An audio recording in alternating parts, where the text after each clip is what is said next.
की बात है। एक घर में लीला देवी नाम की एक बूढ़ी औरत रहती थी।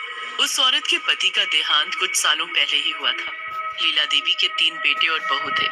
सबसे बड़े बेटे का नाम हरीश, उससे छोटे बेटे का नाम रवि और सबसे छोटे बेटे का नाम आकाश था। हरीश की बीवी हेमलता पूरा दिन बस घर के कामों में और अपनी सास की सेवा में लगी रहती थी। रवि की बीवी राधा बड़ी ही घुमक्कड़ और फैशनेबल औरत थी और कभी घर में टिकती ही नहीं थी। सबसे छोटे बेटे आकाश की बीवी हर वक्त लैपटॉप पर लगी रहती थी। एक दिन लीला देवी सुबह सुबह नहा धोकर मंदिर में पूजा करने जाती हैं। आ गए तुम सब, पर ये राधा और आरती कहाँ है? माँ जी, वो राधा तो पार गई है और आरती देर रात तक काम कर रही थी इसलिए सो रही है। हे भगवान, मैं क्या करूँ इन दोनों का? अरे कम से कम पूजा के वक्त तो सारा परिवार इकट्ठा हो ही सकता है, पर नहीं, एक को घूमने का बहाना चाहिए तो एक काम का बहाना बनाकर सुबह देर तक सोती रहती है। मेरी तो किस्मत ही फूट गई है जो मैं ऐसी बहुएं घर में ले आई।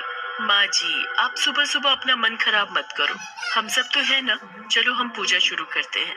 सब लोग पूजा करके अपने अपने कामों में लग जाते हैं। तीनों बेटे अपने काम पर चले जाते हैं और हेमलता रसोई में खाना बनाने लगती है। लीला देवी आंगन में बैठी पान खा रही होती है। थोड़ी देर बाद राधा पार्क से वापस आती है। अरे भाभी, मेरे लिए फटाफट एक गिलास नींबू पानी बना दो। ओ हो, महारानी आ गई तुम। एक तो पूजा के वक्त गायब हो जाती है और ऊपर से आकर उस बेचारी पर हुक्म चला रही है। क्या है माँ जी, सुबह सुबह मुझे सुनाना शुरू मत कर दो आप। राधा के जाने के बाद वहाँ आरती आंखें मलती हुई आती है। हाय भाभी, जरा एक कप अदरक वाली चाय तो बना दो। अभी एक महारानी गई नहीं कि दूसरी आ गई हुक्म बजाने। अपना अपना काम खुद किया करो, समझी? वो कोई तुम्हारी नौकरानी नहीं है। अरे माँ जी, कोई नहीं, बस 5 मिनट का ही तो काम है। आप कितनी अच्छी हो भाभी। और एक ये है जो हर वक्त बस हमें सुनाने का मौका ढूंढती रहती है। अरे माँ जी, आप चिंता न करेंगे, सब सीख जाएंगी। अभी बचपना है बस, और कुछ नहीं। राधा और आरती का हमेशा वही रवैया रहता था। वो हेमलता के सीधेपन का हमेशा फायदा उठाती और उसी से सारा काम करवाती थी।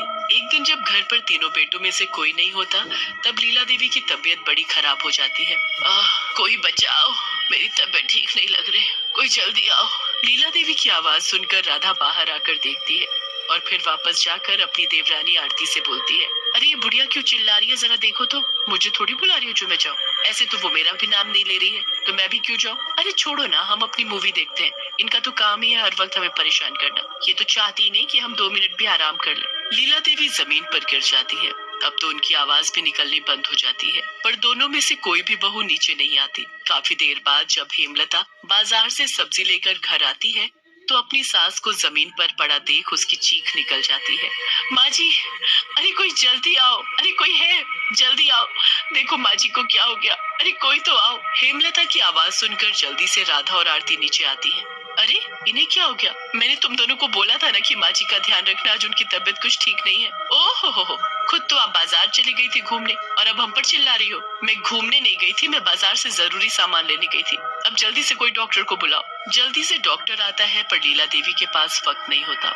वो जाते जाते अपने गहने और घर के कागज हेमलता को दे जाती है। हेमलता बहुत रोती है, पर राधा और आरती को कोई फर्क नहीं पड़ रहा होता। लीला देवी के मरने पर हेमलता बिल्कुल अकेली पड़ जाती है, पर राधा और आरती को तो बड़ी ही खुशी हो रही होती है। उनके पति भी उनसे इतना डरते हैं कि उन्हें कुछ नहीं कह पाते। एक रात राधा पानी पीकर अपने कमरे में वापस जा रही होती है तो देखती है कि आंगन में कुर्सी पर बैठकर कोई पान खा रहा है। इस कुर्सी पर तो वो बुढ़िया बैठती थी, तो फिर इस वक्त यहाँ ये कौन हो सकता है? कहीं उनका भूत तो नहीं?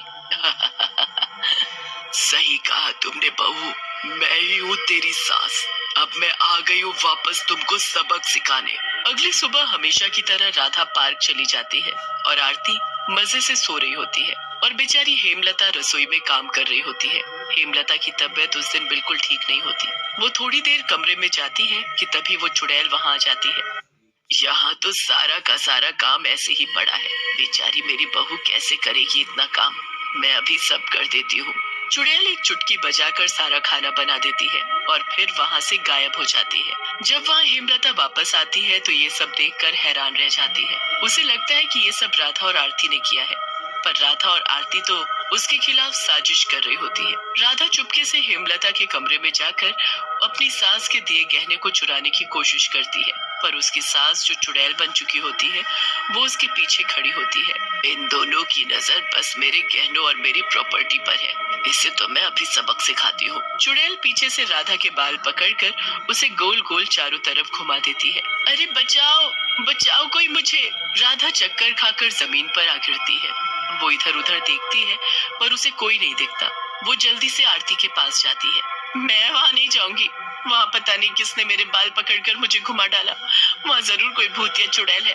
आप भी ना कितनी डरपोक हो। देखो मैं कैसे अभी गहने और कागज लेकर आती हूँ। इस बार आरती हेमलता के कमरे में जाती है और घर के कागज और गहने ढूंढने लगती है। अच्छा तो अब ये आ गई, इससे भी मैं जरा सबक सिखा ही दूं। आरती अपनी सास के बक्से को खोल ही रही होती है कि पीछे खड़ी उसकी सास उसके सर पर छत से ढेर सारी मिट्टी के साथ एक भारी ईंट भी गिरा देती है। अरे मर गई मैं। हाय रे कोई तो बचाओ रे। आरती वहां से भागकर राधा के पास जाती है और चुड़ैल वहीं खड़ी खड़ी खूब हंसती है। कोई हाथ तो लगा कर दिखाए मेरे गहनों और कागजों को। आई बड़ी महारानी।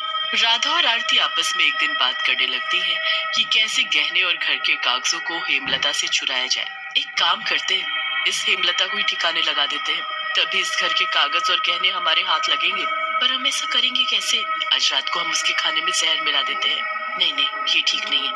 हम सीढ़ियों पर तेल डाल देते हैं जिससे वो फिसलकर ऐसा गिरेगी कि बचने का कोई चांस ही नहीं। राधा और आरती पूरी सीढ़ियों पर तेल फैला देती है और चुड़ैल ये सब करते उन्हें देख लेती है। ये अब इन हरकतों पर आ गई, इनको तो मैं अभी बताती हूँ। चुड़ैल उन दोनों को ही पीछे से धक्का दे देती है और दोनों लुढ़कते हुए नीचे आ गिरती हैं। दोनों के सिर फट जाते हैं और सर से खून आने लगता है। दोनों बुरी तरह चीखती हैं और उनकी आवाज सुनकर हेमलता बाहर आंगन से अंदर आती है। हे भगवान ये क्या हो गया? वो दोनों को जल्दी से हॉस्पिटल लेकर जाती है। डॉक्टर इलाज के लिए पूरे 20 लाख रुपए मांगता है। हेमलता अपनी सास के दिए सारे गहने बेचकर 20 लाख रुपए इकट्ठा करके हॉस्पिटल में जमा करवा देती है।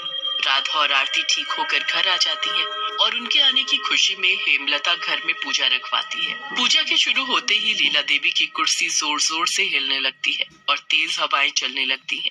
हे भगवान ये क्या हो रहा है? लगता है इस घर में कोई भूत चुड़ैल है। तुमने सही कहा, बिल्कुल इस घर में किसी का साया घूम रहा है। पंडित जी मंत्र पढ़ना शुरू करते हैं और मंत्रों की ताकत से लीला देवी चुड़ैल के रूप में प्रकट हो जाती है। कौन है तू जो इन बच्चों को परेशान कर रही है? मैं इनकी सास हूँ लीला देवी। ये राधा और आरती की वजह से मैं मर गई। मैं इन दोनों को सबक सिखाने और अपनी बड़ी बहू की मदद करने के लिए वापस आई हूँ। नहीं नहीं हमने कुछ नहीं किया। झूठ मत बोलो तुम दोनों। बताओ सीढ़ियों पर तेल किसने और क्यों गिराया था? बताओ कि तुम मेरे गहने और घर के कागज चुराने हेमलता के कमरे में नहीं जाती थी। बताओ कि तुमने मुझे मरने को छोड़ दिया और मुझे बचाने नहीं आई थी।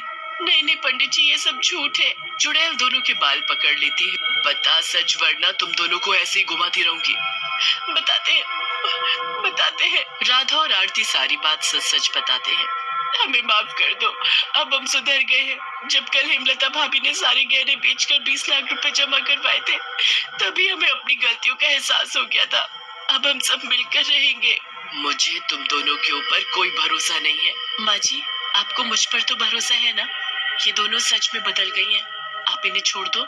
हेमलता की काफी मिन्नत करने पर लीला देवी उसकी बात मानकर वहां से चली जाती है। राधा और आरती को अपने किए पर बहुत पछतावा होता है।